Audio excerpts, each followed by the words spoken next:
제목이 이제 은혜와 징계, 이제 약속과 성취라는 제목 가지고 말씀을 전하는데요. 리고레 목사님이 목적이 있는 삶에서 예배가 뭐냐 얘기했을 때 예배는 예수님과 사랑에 빠지는 거다. 여러분 사랑에 빠진 남녀 보신 적이 있습니까? 불꽃이 튀죠. 그 원리죠. 그렇죠? 우리가 예배 드릴 때 정말 우리가 예수님을 사랑하는 마음으로 예배 드릴 때 그 예배가 주님이 기뻐하시는 예배라는 것을 잊지 마시고요. 하나님께서 아들 예수님을 우리에게 주시면서 독생자를 주시면서 우리를 사랑해 주셨습니다. 그리고 주님께서 우리를 끝까지 사랑하신다라고 말씀하셨거든요. 여러분 사랑을 받으면 사람이 달라져요. 사랑을 받으면. 그래서 우리가 이 예배 자리에서도 예수님께서 우리를 사랑하시는 죽기까지 우리를 사랑해 주셨다면 그 사랑을 우리가 다시 올려드리는 것, 받은 사랑을 다시 사랑을 통해서 예배 드리는 것인데 이 예배를 통해서 다시 사랑이 회복되어지는 그런 자리가 되기를 간절히 소원합니다. 신앙생활은 이제 계주 달리기 경기에 비유할 수 있습니다. 우리가 보면 이제 1600m 계주, 400m 계주 다니는데 보면 4명이 나와서 경주를 달리게 되죠. 4명이서 달리기 때 바통 하나를 가지고 있죠. 그 바통을 하나 가지면서 100m 달리면서 다른 사람이 넘겨주고 또 100m 다른 사람이 넘겨주고 이게 경기를 하게 되는데 혼자 잘 달려서 우승을 하는 게 아니라 다 뭐죠? 조화를 이루어서 다 함께 다 잘 달려야 됩니다. 근데 또 달리기를 할 때 보면 이 바통 터치를 참 잘해야 되는데 이 터치를 하다가 놓쳐버리게 되면 어떻게 됩니까? 이 경기에서 이길 수 없다는 것을 알게 됩니다. 신앙생활도 동일한 모습인데 보면 신앙생활도 이 바통 터치를 어떻게 하느냐가 참 중요한데 부모는 자녀들에게 이 바톤 터치를 잘해줘야 되고 이전 세대는 다음 세대에게 이 바톤 터치를 참 잘해줘야 된다는 거예요. 떨어뜨려서도 안 되고 놓쳐서도 안 되고 정확하게 손에 쥐어주는 그것이 너무나 필요하다는 것을 알게 되는데 건강하고 성숙된 교회의 특징이 뭐냐 보면 부모가 자식들에게 바톤 터치를 잘해줘요. 그리고 이전 세대가 다음 세대에게 바톤 터치를 잘해줌으로 말미암아 다음 세대들이 이전 세대들의 어깨를 딛고 일어서도록 만들어주는 것이 건강하고 성숙된 교회의 특징이라고 말할 수가 있습니다. 우리가 건강한 교회의 특징이 뭐냐 보면 3, 4대가 함께 예배드리는 교회가 참 건강한 교회예요. 뭐 부산에는 천안교회도 있겠지만 제가 섬겼던 교회도 한 120년 되는 교회다 보니까 정말 많은데 4대까지 있는 경우가 있었습니다. 연세만 이제 100살이 넘어가니까 4대가 이제 함께 교회를 섬기고 있는 모습을 보게 되는데 3대가 예배드리는 것은 아주 기본적인 모습이었습니다. 정말 우리 교회 안에서도 이런 분들이 참 많아지는 것이 너무나 중요하다 생각하는데 신앙생활은 교사를 통해서 가르치는 것도 너무나 중요하지만 그 가르침보다 더 중요한 것이 부모의 어깨를 딛고 배우는 것이 더 중요하다는 것을 깨닫게 됩니다. 오늘이 어린이 주일인데 다음 세대를 위한 주일입니다. 우리가 이전 세대들은 다음 세대를 어린아이라고 해서 무시해서는 안 되고 한 인격체로 존중해 주셔야 된다는 거죠. 여러분 이 자리에 오실 때 어른으로 태어나신 분 계십니까? 여러분도 어린아이 때 무시당하면 기분이 안 좋은 것처럼 애들도 한 인격체인데 무시당하면 좋아하지 않습니다. 여러분 보면 애들이 안 찾아가는 사람이 있거든요. 왜 안 찾아가는지 아십니까? 자기를 사랑해 주지 않으니까 안 찾아가요. 애들은 알거든요. 자기를 사랑해 주니까 안 찾아가는 거예요. 인격적으로 대하면 전혀 다르다는 것을 알게 되는데 예수님께서도 그렇지 않습니까? 예수님께서 어린아이를 데리고 무시하셨습니까? 주변의 사람들의 제자들은 어린아이들이 예수님께 안수받으러 오니까 정말 애들은 가라고 얘기하면서 쫓아냈을 때 예수님께서 제자들을 책망하시면서 어린아이들이 내게로 오는 것을 금하지 말라고 주님이 말씀을 하셨거든요.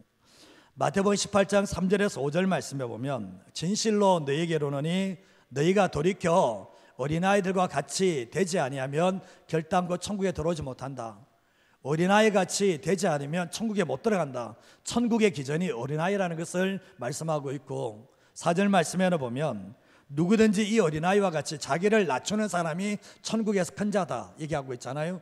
어린아이와 같이 자기를 낮추는 사람이 큰 사람이다라고 말씀을 합니다. 그리고 5절 말씀에는 누구든지 내 이름으로 이 어린아이 하나를 영접하면 누구를 영접하는 거라고요? 곧 너죠? 예수님을 영접하는 것이라는 거예요. 그러면 되돌아보면 어린아이를 하나를 무시하는 것은 누구를 무시하는 거라는 거죠? 예수님을 무시하고 있다는 것을 얘기하는 거예요. 어린아이들이 지나가는데도 아는 척도 안 해. 그냥 어린아이가 지나가는데 한 번도 정말 등떠들어 주지 않아 완전히 무시하고 지나가는 것은 그 누구를 무시하는 거라는 겁니까? 예수님을 무시하는 것과 똑같다라고 주님이 말씀을 하고 계시다는 거죠. 물론 우리가 영적 세계에서는 어린아이가 돼서는 안 되겠죠. 철없는 어린아이가 돼서는 안 되겠지만 우리가 신앙생활할 때는 어린아이들의 모습을 보고 어른들이 배워야 될 것이 너무나 많다는 것을 기억하셔야 됩니다. 어른들은 자기의 생각이 안 맞으면 이미 마음의 문을 닫아버려요. 수용을 안 해요. 그러나 어린아이들은 아직까지 옳고 그름에 대한 것은 약한 것은 있지만 진리 같으면 받아들입니다. 수용성이 뛰어나요. 그리고 어린아이들은 뭐죠? 자기 고집은 있지만 겸손한 모습은 있잖아요. 그래서 신앙생활 할 때 보면 우리가 연세가 많아지면 많아질수록 어린아이의 모습을 통해서 다시 순수한 모습과 겸손한 모습을 배울 필요가 있다는 것을 항상 기억하시면서 살아가셔야 됩니다. 태도가 고도를 결정한다. 태도가 고도를 결정한다. 이런 말이 있거든요. 우리가 아무리 실력이 좋다 할지라도 그 사람의 태도가 부정적이면 힘들어요. 우리가 세상 속에 보면 서울대 나왔다고 해서 그 사람이 다 성공하는가? 그렇지 않아요. 세상을 다하고 인생을 다하는 태도가 부정적이면 아무리 좋은 학교에 나왔다 할지라도 그 인생은 성공된 삶을 살아가기 힘들다는 것을 알게 되잖아요. 신앙생활에도 마찬가지가 보면 그 사람이 하나님 앞에서의 신앙적인 태도를 보게 되면 그 인생을 알 수가 있게 됩니다. 우리가 보면 신앙생활하면서 항상 머릿속에 안 돼, 힘들어, 부정적식, 오직 실패의식으로 가득 차 있으면 그 사람의 태도를 바꾸지 않는 한 그 사람 삶 속에 하나님의 역사하심이 없는 거예요. 우리가 가나안 정탐꾼에 왔을 때 10명의 정탐꾼들이 뭡니까? 하나님은 된다라고 얘기하고 하나님께서 약속한 데 인도하신다 그러는데 그 땅에 안악자 선들을 보고 난 뒤에 했던 말, 생각이 뭡니까? 부정적인 의식으로 가득 차게 되었던 거예요. 그 태도가 바뀌지 않은 한 그들의 인생은 달라지지 않았고 약속의 가나안 땅에도 들어가지 못했다는 것을 알게 되잖아요. 예수 믿는 사람들은 내 안에 부정의식이 가득 차 있고 실패의식이 가득 차 있는 한 그 인생은 달라지지 않습니다. 그래서 우리가 하나님의 말씀 안에서 긍정적이고 적극적인 그 태도를 취할 때 우리의 삶 속에서 하나님의 일하심을 보게 됩니다. 교회 가운데서도 보면 직분자들은, 중직들은 부정적인 의식을 가진 사람은 안 돼요. 뭔가에 보면 하나님의 바라보시는 눈으로 믿음 안에서 적극적이고 긍정적인 것을 봐야 되는데 세상적인 눈으로 가지고 늘 부정적인 말을 하는 사람들이 교회에 세워지게 되면 그 교회는 하나님의 역사하심에 쓰임받을 수가 없게 된다는 것입니다. 신앙생활은 이제 시작보다 끝이 더 중요하다. 신앙생활은 시작보다 끝이 중요하다는 것을 많이 깨닫게 되는데 제가 이번에 이제 생명사역 컨퍼런스를 다녀왔는데 주강사가 권성수 목사님, 대구 동식교회 담임이시고 은퇴 이제 원로 목사님이시죠. 그리고 총신대학교에서 교수 생활하셨던 분이신데 그분이 그런 얘기 하더라고요. 나는 죽는 그 순간까지 성장하겠다. 태도 한번 보세요. 나는 죽는 그 순간까지 성장하겠다. 그래서 이분이 어떤지 아십니까? 나이가 70대 중반이신데 지금 또 신학대학교에서 석좌 교수로 학생들을 가르치고 계십니다. 매일 성경을 보시고 매일 영어책 보시고 매일 중요한 책을 보시면서 중요한 것에 주력해 가면서 읽으시는 그런 모습을 보게 되었거든요. 결국 뭡니까? 나는 죽는 것 순간까지 성장하겠다. 내 죽음의 끝이 바로 내 성장의 끝이라는 생각을 가지고 그 태도와 결단 가지고 살아가니까 현실에 안주하는 삶이 아니라 날마다 변화를 추구하는 모습을 보게 되었거든요. 지금도 영향력이 있습니다. 어제의 사람이 되면 아무런 변화가 없는 어제의 사람이 되면 다른 사람에게 영향력을 미치지 못하지만 내가 변화를 놓쳐버리지 않고 끊임없이 성장한다면 다른 누군가에게 변화를 줄 수 있는 영향력을 미치는 삶을 살아갈 수가 있게 되는 겁니다. 사무엘하 7장 29절 말씀을 같이 한번 읽어보겠습니다. 이제 청하건대 종의 집이 법에 복을 주사 주 앞에 영원히 있게 하옵소서. 주 여호와께서 말씀하셨사오니 복을 받게 하옵소서 하니라. 아멘. 지난주에 야베스의 기도에 대해서 봤는데 야베스의 기도가 집안에 액자리에 붙은 사람이 있는가 하면 이 구절이 붙은 사람이 있습니다. 주의 종의 집이 영원히 복을 받게 하옵소서. 이게 다윗의 기도거든요. 다윗이 하나님께 이 기도를 드는데 주님께서 약속하셨으니까 그 약속대로 이루어주셔서 주의 종의 집이 영원히 복을 받게 하옵소서 반응함으로 말미암아 그 축복을 받게 됩니다. 하나님은 어린 소년인 다윗을 자신의 마음에 합한 사람이라고 해서 왕으로 기름을 부으셨거든요. 근데 다윗이 사무엘하 5장 말씀에서 이제 남과 모든 이스라엘 통합왕이 됨으로 말미암아 예루살렘을 수도로 정하게 되고, 그리고 장막을 만들어서 거기에 언약궤를 두게 됩니다. 그곳에서 예배하고 찬양하는 그런 모습을 가지게 되었는데요. 근데 다윗이 장막 안에 하나님이 계신 것, 언약궤가 있는 것이 너무나 미안해서 성전을 짓고자 하는 마음을 가지고 이제 다단 선지자에게 성전을 지어드리기를 원합니다라고 했을 때 하나님께서 하셨던 말씀이, 내가 언제 성전 지어달라고 했냐, 이런 말씀을 하시면서 하나님의 마음이 아픈 게 아니에요. 마음이 이게 힘든 게 아니에요. 너무 좋은 거예요.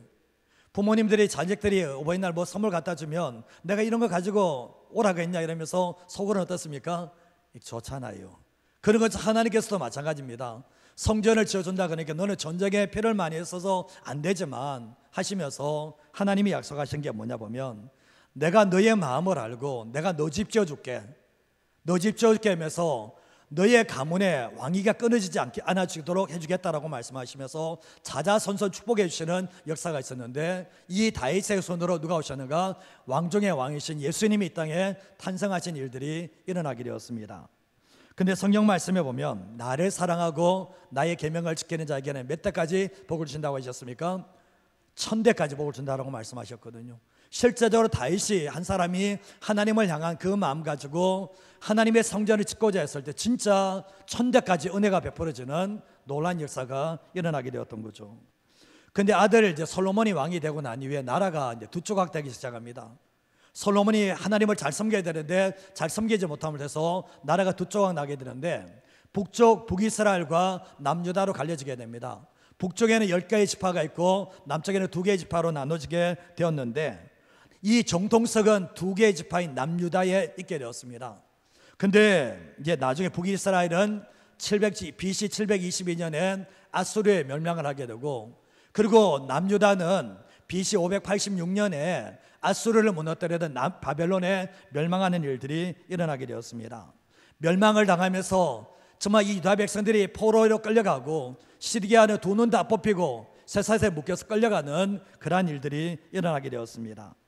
근데 오늘 이 역대기 말씀은 유다 백성들이 바벨론 포로에서 70년이 다 끝나고 다시 고국으로 돌아오게 됩니다. 근데 돌아와 보니까 성전이 다 회파되어 있고, 그리고 성벽이 다 무너져 있고, 민족의 정체성도 다 깨어진 상태 가운데서 다시 그걸 뭡니까? 유다 백성들의 정체성을 회복하고 시작해야 되기 때문에 이 역대기가 기록되어져 있는데, 열왕기 상하에서는 북이스라엘 왕도 나오고 남유다 왕도 나오지만 이 역대기에서는 이 이스라엘의 정통성이 유다 백성이기 때문에 유다 왕들만 등장을 하는 모습을 보게 됩니다. 근데 마지막 부분에 보면 결국 뭡니까? 바사왕 고레스로부터 결국은 다시 돌아오는 장면까지도 성경은 기록을 해놓고 있다는 거죠. 자, 오늘 말씀으로 첫 문제를 할 수 있는 게 뭔가 같이 한번 읽어보도록 하겠습니다. 하나님께서 베푸신 은혜를 알고 오직 하나님만 사랑하고 섬겨야 합니다. 하나님께서 베푸신 은혜를 알고 오직 하나님만 섬겨야 합니다. 이게 신앙생활의 핵심 중에 핵심이에요. 이것이 너무나 중요한데 많은 그리스도인들이 이걸 잃어버려요. 이게 하나님이 원하시는 거거든요. 우리가 하나님께서 베푸신 은혜를 알고 오직 하나님만 사랑하고 하나님만 섬기는 세상 속에서 그렇게 살아가야 되는데, 그것을 잃어버린 성도들이 참 많이 있습니다. 하나님께서 약속의 가나안 땅을 이스라엘 백성들에게 선물로 주셨잖아요. 그들이 뭔가 노력해서 최선 다해서 얻는 게 아니라 하나님께서 약속의 가나안 땅에 가기 전에 이미 은혜로 선물로 주시겠다라고 약속을 하셨잖아요.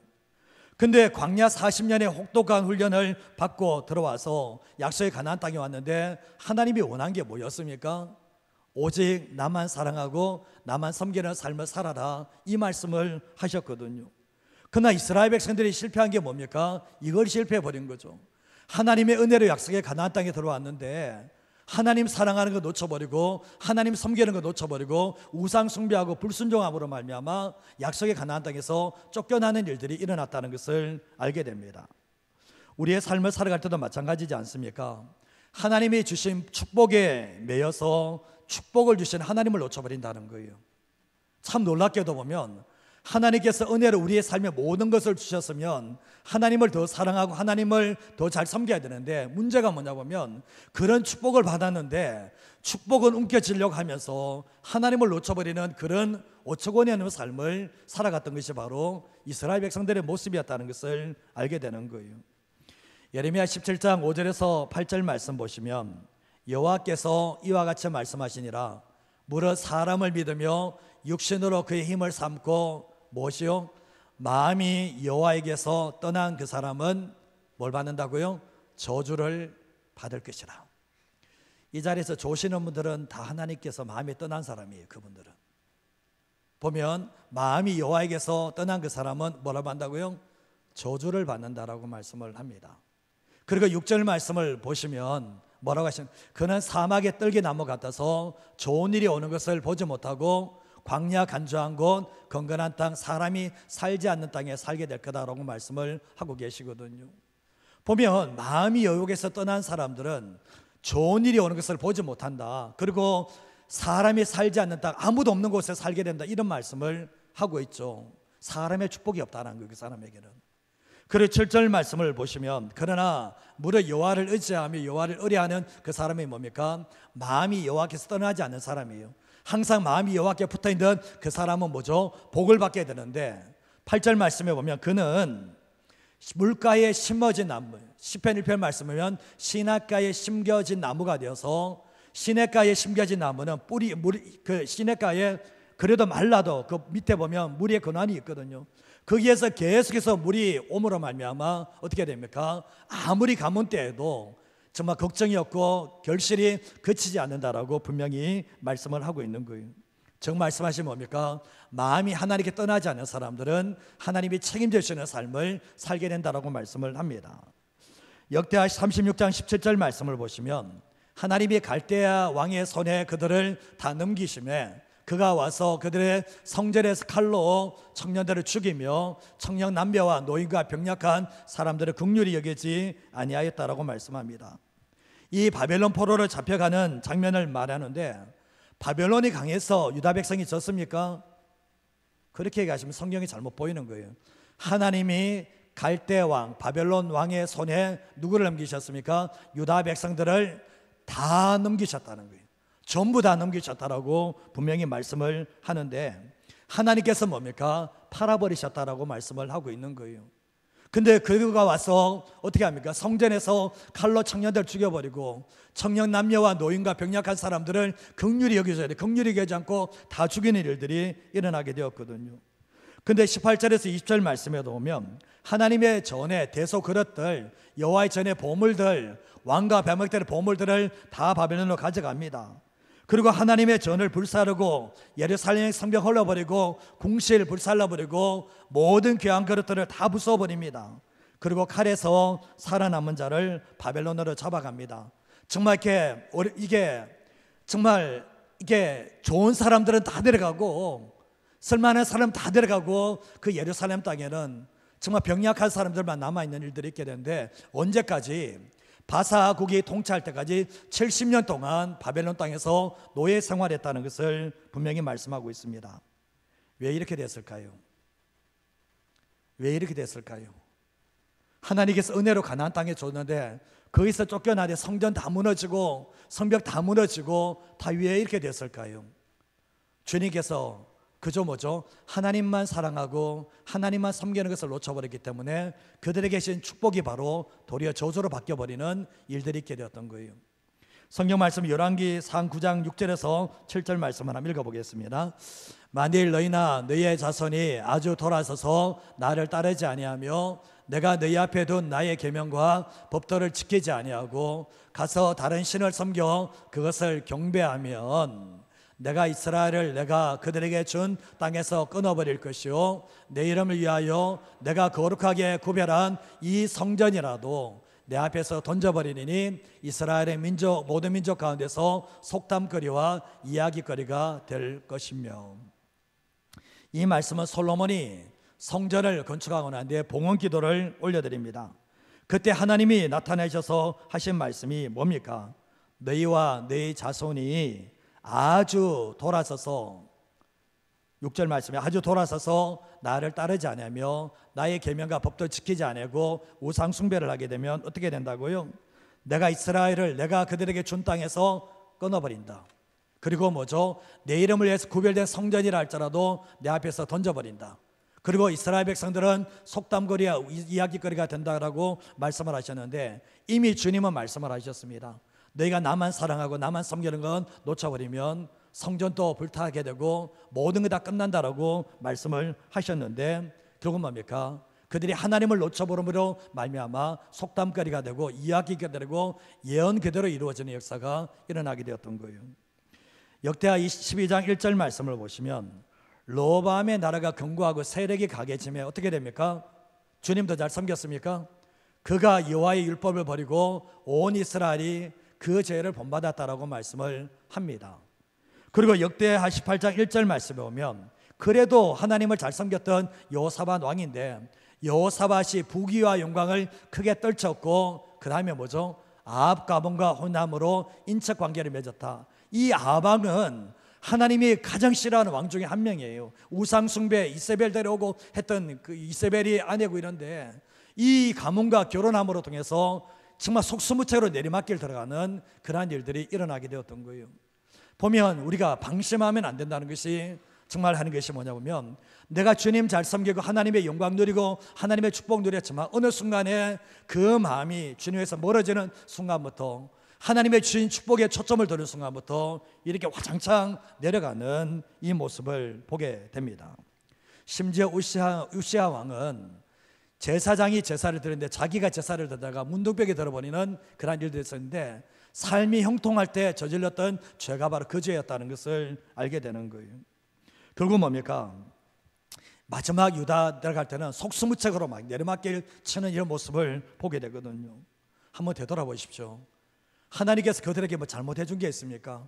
하나님이 얼마나 복을 많이 주고 약속의 가나안 땅을 줬음에도 불구하고 그 땅에서 그들이 했던 게 뭡니까? 하나님만 사랑하고 하나님만 섬기는 이 단순한 이 신앙의 원리가 되지 않고 세상의 마음 다 뺏겨버리고 하나님의 주신 것을 다 마음 뺏겨버리므로 말미암아 결국은 무너졌던 것이 남유다의 모습이었다는 것을 알게 되는 거예요. 우리는 어떻습니까? 우리는 하나님이 주신 것에 초점을 두는 겁니까? 하나님께 초점을 두는 겁니까? 신앙생활할 때 우리가 누리는 모든 것들은 다 하나님의 것이잖아요. 내 생명도 내 것 아니고 하나님의 것이고 내가 이 땅에서 빈손으로 왔지만 빈몸으로 왔지만 이 땅에 누리는 모든 것이 다 하나님의 은혜라고 믿는다면 예수님께서 날 위해서 십자가에 죽으시고 부활한 것이 정말 하나님의 은혜라고 믿는다면 나는 어떤 삶을 사냐는 거예요. 정말 그 하나님의 은혜를 알고 하나님만 사랑하고 하나님을 섬기는 삶을 살고 있느냐 그 질문을 해보셔야 됩니다. 신앙생활 무너지는 사람들의 한결같은 모습이 뭐냐 보면 하나님을 붙잡는 게 아니라 자꾸 하나님이 주시는 그 복의 초점을 자꾸 둬버려요. 그러니까 그거 뭡니까? 이 남유다 백성 이스라엘 백성들은 하나님의 복을 그렇게 많이 받았음에도 불구하고 속수무책으로 내려갔던 이유가 뭐냐 보면 하나님만 사랑하고 하나님만 섬기는 그 신앙을 잃어버렸을 때 모든 것을 다 잃어버리는 이런 모습을 보게 된다는 거죠. 주님께서 이 시대에 우리에게 하시는 말씀이 뭘까 생각해 보면 이 말씀이라 생각합니다. 이 말씀이다. 결국은 내가 너희들에게 원하는 게 뭘까? 내가 세상에서 너희를 불러내었고 너희를 구원하고 내가 너희를 인도하고 너희의 삶을 책임져야 내가 너에게 원하는 게 뭔데? 저에게 원하는 게 뭔데요? 주님이 원하는 게 뭡니까? 주님이 원하는 게 뭡니까? 목회사역 잘하는 거요? 그게 아니잖아요. 주님 사랑하고 주님 섬기는 거 그게 더 우선시잖아요. 우리의 삶 속에도 마찬가지인 것이 내 삶을 살아갈 때 신앙의 미끄럼틀을 타고 신앙의 내리막길 치는 사람의 한결같은 모습이 뭐냐 보면 그분을 붙잡는 게 아니에요. 하나님을 붙잡는 게 아니에요. 다른 그 무엇을 붙잡기 때문에 무너져 내리거든요. 오늘 이 말씀을 보시면서 우리가 삶을 살아갈 때도 정말 주님이 내 삶을 책임지면 내가 삶을 살아가는 내가 열심히 한다고 다 되는 건 아니잖아요. 그러면 우리가 주님만 사랑하고 주님만 섬기는 그 신앙을 절대로 잃어버리지 않는 저와 여러분의 삶이 되시기를 주님의 이름으로 축복합니다. 두 번째로 하시는 게 뭔가 읽어보도록 하겠습니다. 하나님의 징계는 버림이 아니라 다시 정결하게 하심이 목적입니다. 징계하시는 이유는 버리기 위해서 하는 게 아니고 다시 정결하게 하심이 목적이라는 것을 말씀하는데 신앙생활을 할 때 눈으로 보이는 것이 전부가 아니에요. 자꾸 사단은 눈에 보이는 게 전부라고 얘기하거든요.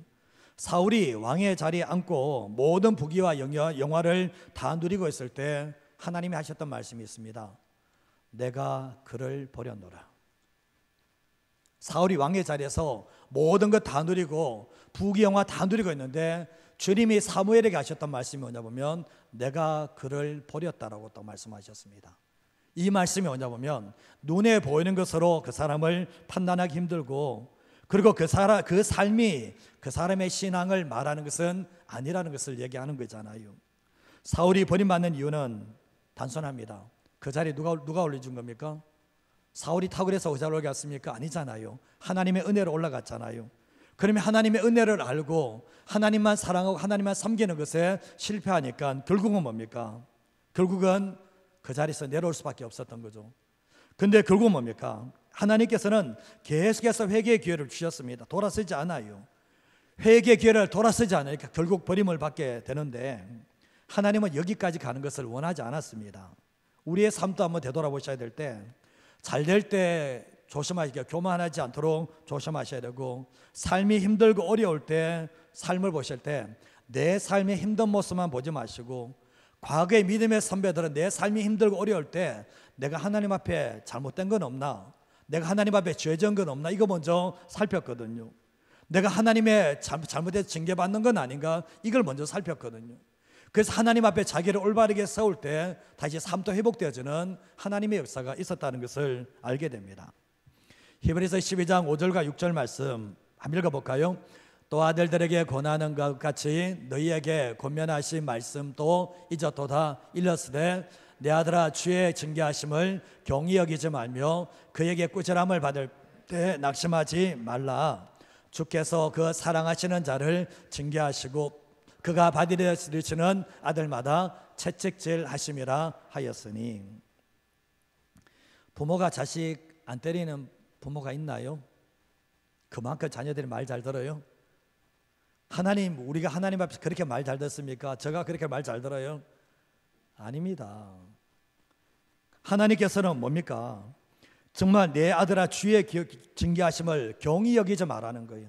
경히 여기지 말고 그에게 꾸지람을 받을 때 낙심하지 말라는 거예요. 낙심하지 마라. 왜 주님만 나만 때리는데, 이렇게 말하지 말라는 얘기죠. 그러고 나니 주께서 그 사랑하시는 자를 징계한다는 거예요. 여러분, 남의 자녀 때립니까? 남의 자녀 때리는 부모는 없어요. 자기 자녀 때립니다. 왜 그렇습니까? 사랑하니까. 자식이 이 버릇 가지고 계속하면 안 되니까 매를대잖아요. 근데 그가 받으시는 아들마다 채찍질 하신다라고 말씀을 하고 계시는데, 하나님의 채찍질에는 사랑이 담겨 있다는 것을 알게 돼요. 8절에서 10절 말씀에도 보면 징계는 저만 받습니까? 징계는 다 받는 것이거든 너에게 없으면 뭐죠? 사생자요 친아들이 아니다라고 말씀하죠. 9절 말씀에도 보면 육신의 아버지가 우리를 징계하여도 공경하는데 하물며 모든 영의 아버지께서 징계하시면 더욱 복종하여서 살려 하지 않겠냐라고 말씀을 하시면서 10절 말씀에 보면 그들은 잠시, 육신의 부모는 잠시 자기의 뜻대로 우리를 징계할 수 있겠지만 오직 하나님은 뭐죠? 우리의 유익을 위하여 그의 거룩하심에 참여하기 위해서 징계하신다라고 말씀을 합니다. 우리가 세상 속의 거룩함을 잃어버리고 정결함을 잃어버렸을 때 주님께서 우리에게 매를대는데 그 징계입니다. 그 징계를 받아내는 것이 너무나 중요한데, 징계받지 않으려고 미꾸라지 받아가서 이래 빠져나가잖아요. 그러면 나중에 큰 거 맞습니다. 작은 경쟁이 없을 때 그 받아내고 빨리 고쳐버리면 상관이 없는데, 이 하나님께서 왜 나 때리냐 이러면서 이래저래 빠져나가잖아요. 그러면 큰 거 맞습니다. 그게 우리가 자녀들도 그렇지 않습니까?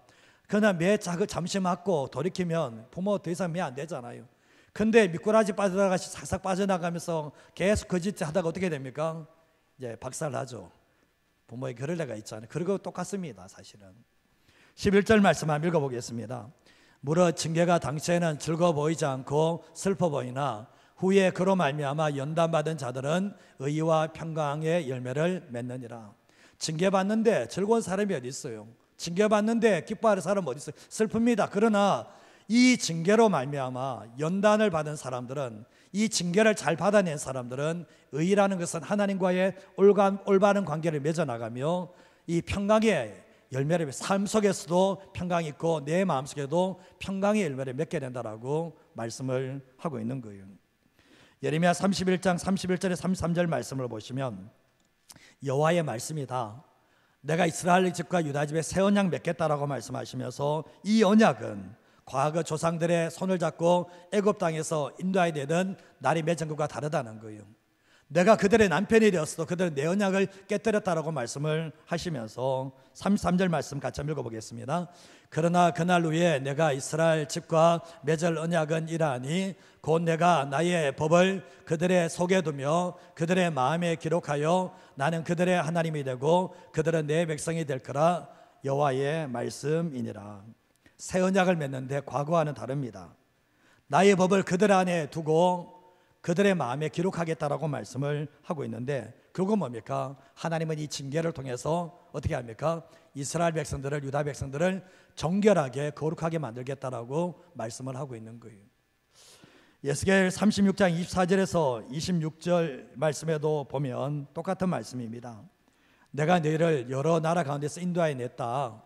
여름에 모아서 고국 땅에 들어가게 하는데 맑은 물을 뿌려서 너희를 정결하게 하되 더러운 것에서 모든 우상에서 너희를 정결하게 할 거다 얘기하면서 새 영을 부어서 너에게 새 마음을 주겠다. 육신에서 굳은 마음을 제거하고 부드러운 마음을, 하나님 앞에 완악한 마음이 아니라 부드러운 마음을 주겠다라고 말씀을 하고 있습니다. 70년의 세월이 하나님의 징계를 받는 시간이었습니다. 하나님을 사랑하고 하나님 섬기는 것을 잃어버렸을 때 70년의 세월은 징계를 받는 세월인데 세월만 흘러가는 게 아니라 하나님은 뭡니까? 이스라엘 백성들을 정결하게 거룩하게 하는 시간이 바로 결국 뭡니까? 이 70년이었다는 것을 알게 됩니다. 우리의 삶에도 마찬가지지 않습니까?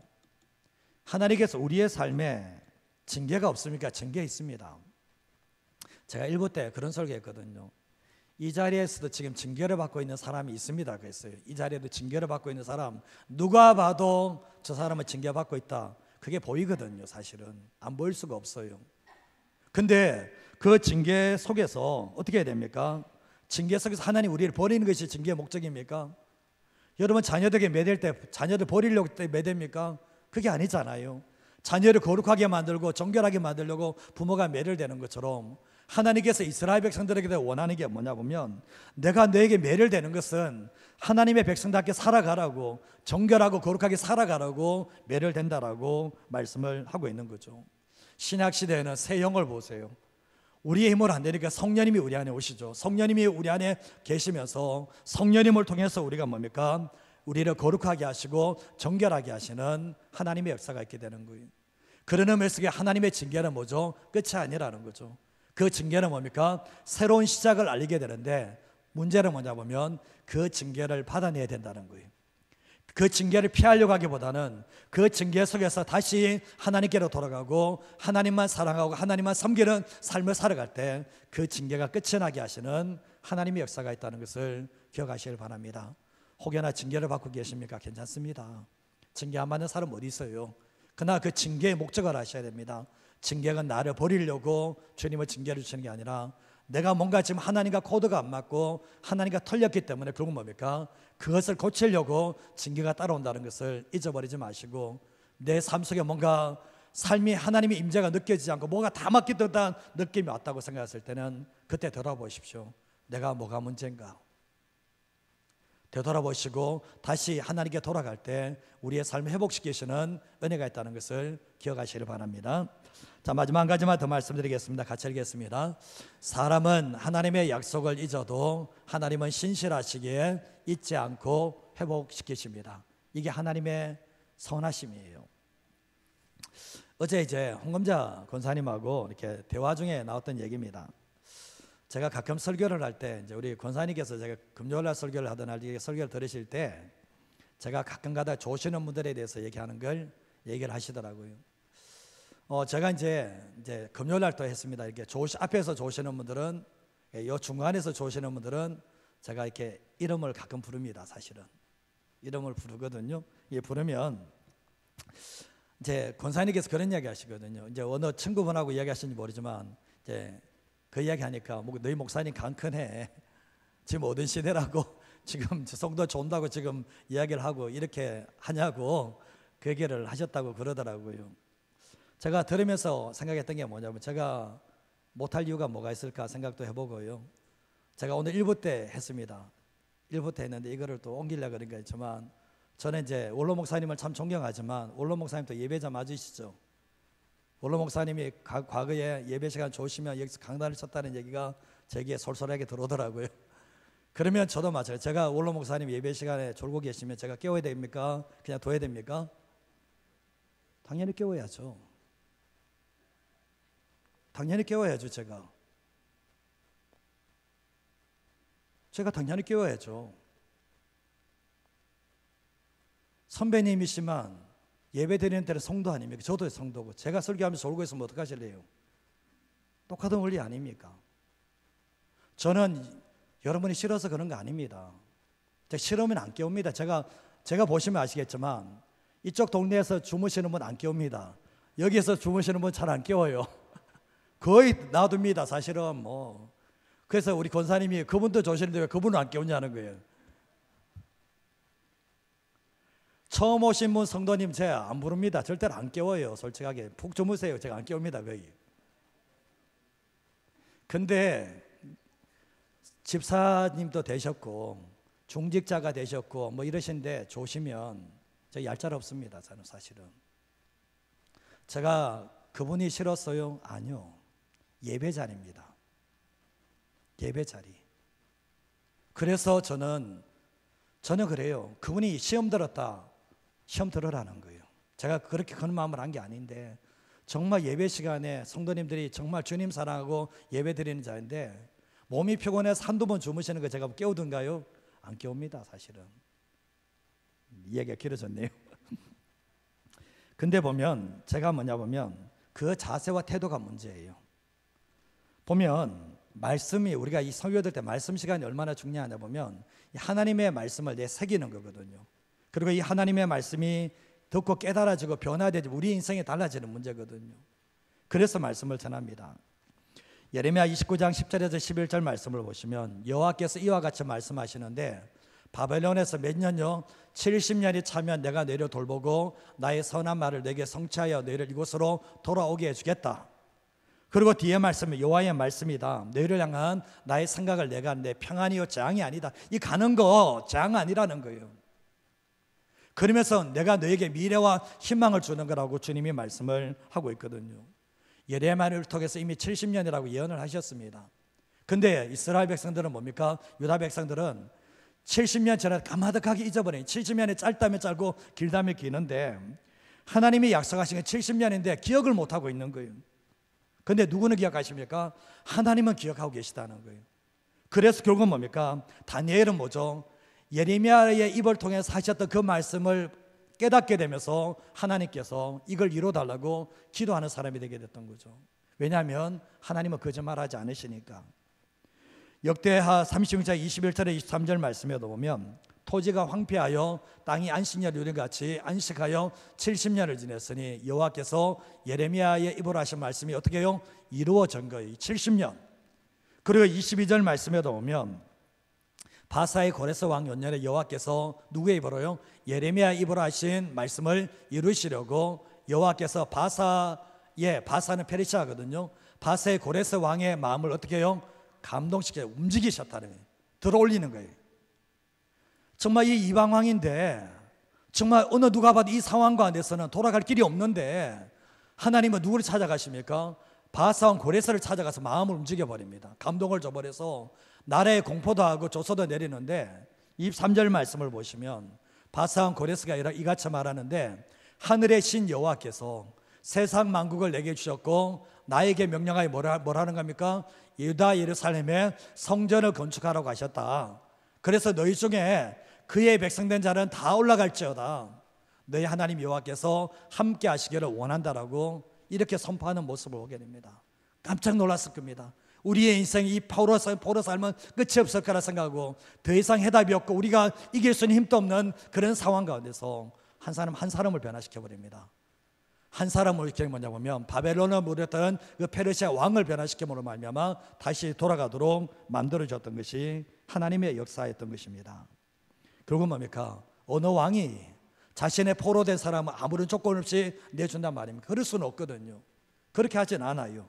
근데 결국 뭡니까? 누가 하신 일입니까? 하나님께서 하신 일이라는 것을 선명하게 보여주게 하는데, 하나님은 시건하지 않으세요. 자기가 하신 말을 먹어버리지 않으세요. 사람은 자기가 말하고도 먹어버리죠. 거짓말해버리죠. 그러나 하나님은 뭡니까? 정말 사람은 다 해줘도 하나님은 잊지 않으신다는 것을 분명하게 말씀하고 계시다는 거죠. 그래서 푸른 마르고 꽃은 시들어도 여호와의 말씀은 영원하다. 하나님의 말씀은 절대로 1.1획 또한 절대로 먹지 않는다는 것을 말씀하고 있습니다.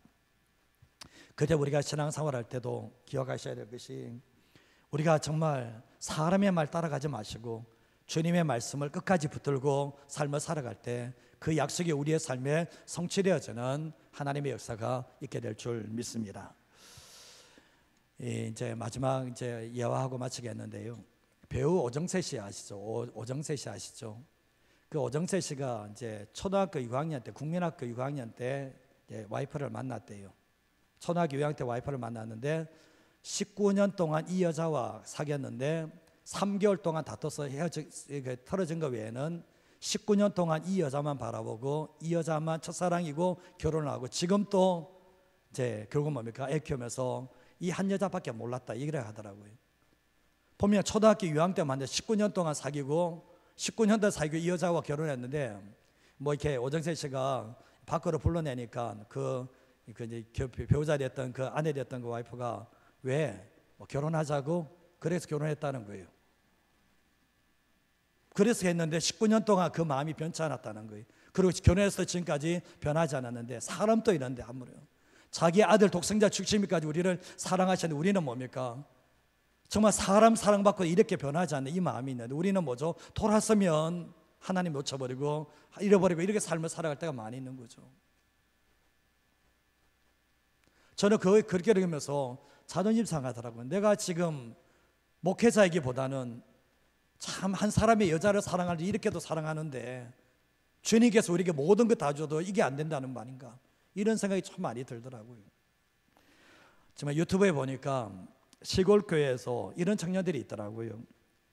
교회와 목사님을 얼마나 사랑하셨는지 도심지에서 일하고 주일 금요일 날 밤 되면 배를 타고 섬으로 이제 자기 시골로 들어가요.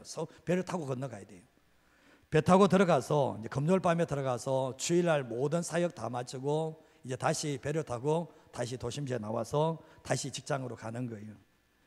그러면 청년들의 고백이 하는 말이 끝까지 교회를 지키겠다고, 끝까지 교회를 지키겠다고 그 얘기를 하더라고요. 참 보면 말씀을 통해서 하나님의 은혜가 들어가니까 이 시골 교회지만 아무도 안 오는 교회지만 우리가 끝까지 지키겠다 하면서 청년들이 예배드리는 그 장면들을 봤거든요. 그 모습을 보면 정말 감동이 되더라고요. 제가 아시는 이제 안양에 계시는 한 목사님이 계시는데, 그 목사님이 제가 2009년도에 이분을 만났습니다. 근데 이 목사님께서 그 교회 안에 신실한 여자 청년 리더들이 있거든요. 근데 이 목사님께서 사모님께서 기도하시며 그들을 말씀으로 양육을 하셨는데, 그 청년들이 교회를 사랑함으로 지켜내고 있어요. 근데 그 교회가 2009년도에 임대하고 있었거든요. 2층, 1층, 지하 이걸 다 임대를 하고 있었거든요. 근데 어른들도 별도 없고 교회가 30명이 안 돼요. 30명이 안 되는데 2층에는 사택이 있고 1층에 지하가 있는데 이랬는데, 사실은 헌금 나오면 뭐죠? 이거 임대료 내기 바빴던 겁니다.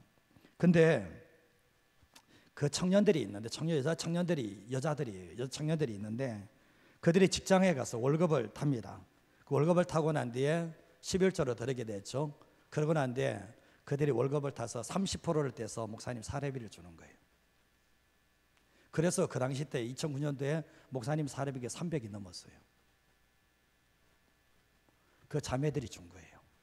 직장 다녀서. 그래서 그 목사님이 하셨던 말씀이 쟤들이 내게 보배다, 우리 교회 보배다, 이런 얘기를 했거든요.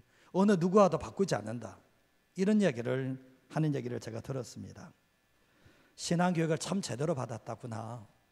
요즘 힘들면 도망가고 힘들면 떠나고 뭐 이런 시대에 있지만 그래도 영적으로 성장해서 주님을 사랑하고 교회를 사랑하고 정말 끝까지 함께 가려고 하는 이 모습이 우리에게 도전이 되지 않을까 생각해 봅니다. 배를 타고 가서 큰 교회 좋은 교회 다닐 수 있는데 배 타고 가서 시골에 사람도 없는 그곳에서 예배드리고 하는 모습들이나, 더 나아가서 결국 뭐냐 보면 자기가 정말 섬기기 위해서 자기가 직장에 가서 그 월급 타는 걸 가지고 섬겨주면서 결국 함께 하나님의 나라를 세워가는 그 모습을 보면 어쩌면 이 이전 세대들이 젊은 세대에게 도로 배워야 되는 것은 아닌가, 이런 생각이 들 때가 참 많이 있습니다. 우리의 삶을 살아갈 때 주님이 우리에게 원하는 게 뭘까? 주님이 우리에게 원하는 것은 참 단순합니다. 주님만 사랑하고 주님만 섬겨라. 이게 안 되는 거예요, 사실은. 근데 신앙이 연단을 참 많이 받은 사람, 이게 됩니다. 여기까지 올라가요. 그 사람이 연단을 정말 징계를 안 받는 거야. 모든 징계를 받습니다. 그 연단 속에서 다 통과를 합니다. 그러고 난 뒤에 하나님이 나를 부르신 목적을 알아요. 그 목적이 하나님만 섬기고 하나님을 섬기는 것을 알기 때문에 결국 뭡니까? 끝까지 그 주님의 길을 가는 거예요. 우리의 삶을 살아갈 때 사람에게 잊혀지는 것은 두렵지 않습니다. 하나님께 잊혀지는 것이 두려운 거예요, 사실은. 하나님은 신실하십니다. 하나님은 자신이 말씀하시고 절대로 우리를 버리지 않고 떠나지 않겠다면 우리를 버리지 않고 떠나지 않으세요. 그럼 우리의 삶을 살아갈 때도 그분이 신실하시다면 우리도 그분의 신실함을 따라 살아가는 저와 여러분의 삶이 되시기를 주님의 이름으로 축복드립니다.